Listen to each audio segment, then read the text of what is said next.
Hello everyone. Digital electronics में 2016 के paper को कंटिन्यू करते हुए हमारा नेक्स्ट क्वेश्चन है, a NOR to NOR gate network is functionally equal to. इसका मतलब है कि अगर एक नोर गेट को दूसरे नोर गेट के आगे अगर हम प्लेस कर देते हैं, यानी कि पहले नोर गेट का आउटपुट जो है दूसरे नोर गेट के इनपुट में दे देंगे तो वह किस तरीके से हमारा वर्क करेगा। तो इसका सही आंसर होगा हमारा और टू एंड। देखिए इसका एक्सप्लेनेशन देखते हैं। यहाँ पर फर्स्ट में देखिए कि जब नॉर गेट का आउटपुट जो है हमारा क्या आ रहा है, ए प्लस बी का होल बार। अब इसको कॉमन इनपुट करके नेक्स्ट नॉर गेट जो कि हमारा सेकंड नॉर गेट है, इसमें अगर हम देते हैं तो ये क्या आएगा हमारा a प्लस बी का बार। अब ये क्या किस तरीके से काम करेगा, ये हमारा नॉट गेट की तरह काम करेगा और नॉट गेट की तरह काम करेगा तो इसका आउटपुट आएगा हमारा a प्लस बी। तो ये किसकी तरह काम करेगा, देखिए यहाँ पर और गेट लेते हैं हम, इसमें भी वही सेम a और b इनपुट देते हैं तो यहाँ पर हमें क्या मिलेगा a प्लस बी। और a प्लस बी को जब हम a प्लस बी के साथ में एंड करेंगे तो हमें क्या मिलेगा, a प्लस बी ही मिलेगा, क्योंकि हम जानते हैं कि a डॉट a क्या होता है हमारा a ही होता है। तो इसलिए ये हमारा क्या होगा, y बराबर a प्लस बी। देखिए तो इसलिए इसका सही आंसर होगा ऑप्शन सी और टू एंड गेट ही हमारा जो है सही आंसर होगा। ठीक है, अब बात करते हैं इसी तरीके से हमसे अगली बार नेक्स्ट एग्जाम में पूछा जा सकता है कि भाई नैंड टू नैंड किस तरीके से वर्क करेगा। तो नैंड टू नैंड किस तरीके से वर्क करेगा इसको समझने के लिए भी हमने सेम कॉन्सेप्ट अप्लाई किया है कि नैंड गेट लगाया तो जिसका आउटपुट क्या आएगा, a डॉट बी बार। फिर इसको आगे नैंड गेट के कॉमन दोनों इनपुट में जो है हमारा सेम इनपुट ही जा रहा है। तो जब हम इसको प्लेस करेंगे तो ये हमारा किस तरीके से काम करेगा, ये हमारा वर्क करेगा एज ए नॉट गेट। तो हमें आउटपुट क्या मिलेगा, y बराबर a डॉट बी मिलेगा। तो यह हमारा किस तरीके से काम करेगा, यह हमारा वर्क करेगा एंड टू और। ध्यान से देखेंगे पहले वाला क्या था, और टू एंड की तरह काम कर रहा था। सेकंड वाला जब नैंड को कैस्केडिंग फॉर्मेट में अगर हम प्लेस करेंगे तो यह किस तरीके से वर्क करेगा, आपका एंड टू और की तरह वर्क करेगा। तो इस तरीके से हमने दोनों कॉन्सेप्ट जाने कि नॉर टू नॉर अगर गेट को अगर हम कैस्केडिंग फॉर्मेट में प्लेस करते हैं तो वह किस तरीके से काम करता है, और टू एंड। और अगर हम नैंड टू नैंड को अगर कनेक्ट करते हैं तो वह हमारा एंड टू और की तरह हमारा वर्क करेगा। नेक्स्ट क्वेश्चन पर जंप करते हैं। Out of the following D Morgan theorem is. Basically D Morgan theorem हमारा क्या होता है, एक्स डॉट वाई का होल बार बराबर होता है एक्स बार प्लस वाई बार। एक दूसरा होता है एक्स प्लस वाई का होल बार बराबर एक्स बार डॉट वाई बार।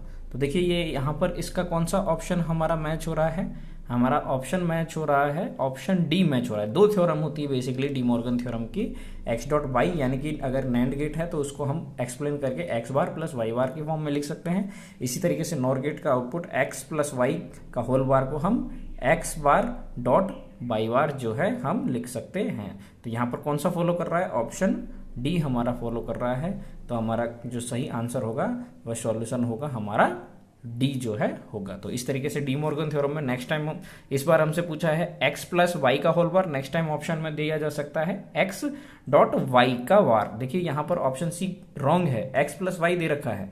तो देखिए ये दोनों तीनों ऑप्शन गलत है और सिर्फ एक ही ऑप्शन इसमें सही है।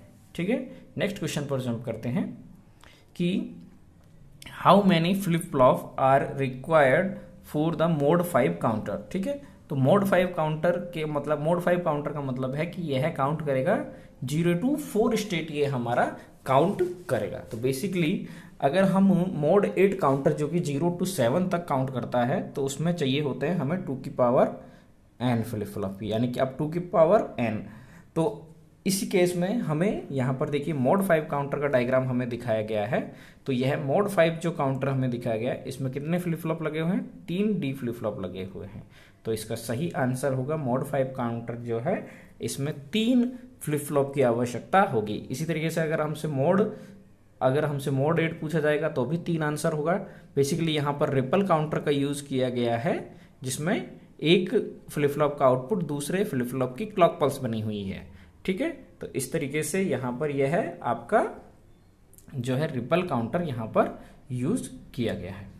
नेक्स्ट क्वेश्चन पर चलते हैं कि रेस अराउंड कंडीशन जो है कब अकर होती है। तो देखिए इन ए रेस प्रॉब्लम मतलब रेस अराउंड की बात कर रहा है। Race around problem JK flip flop toggles during 1 clock pulse, एक क्लॉक पल्स के दौरान जीके फ्लिप फ्लॉप कितनी बार टॉगल करता है। बेसिकली टॉगल कब करता है, जब जे और के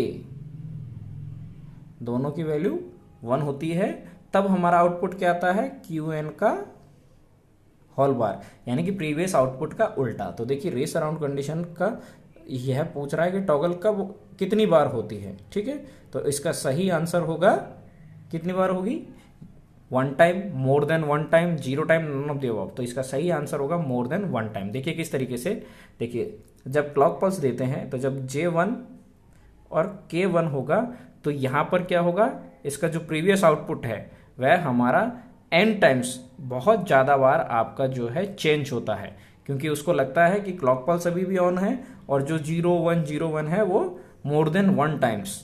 ठीक है, यह प्रॉब्लम आती है, यह अनसर्टेनिटी रहती है इस केस में जेके फ्लिप फ्लॉप में। कब, जब हम हमारा लेवल ट्रिगरिंग यहां पर यूज करते हैं। तो इसलिए यहां पर सही आंसर होगा मोर देन 1 टाइम। इसको दूर करने के लिए हम क्या करते हैं, मास्टर स्लेव फ्लिप फ्लॉप या फिर मास्टर स्लेव अरेंजमेंट का जो है यूज करते हैं।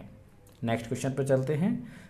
The floating TTL input is equivalent to, तो इसका सही आंसर होगा a floating TTL input usually act as a high input. तो इसका सही आंसर होगा हमारा ऑप्शन डी। Thank you.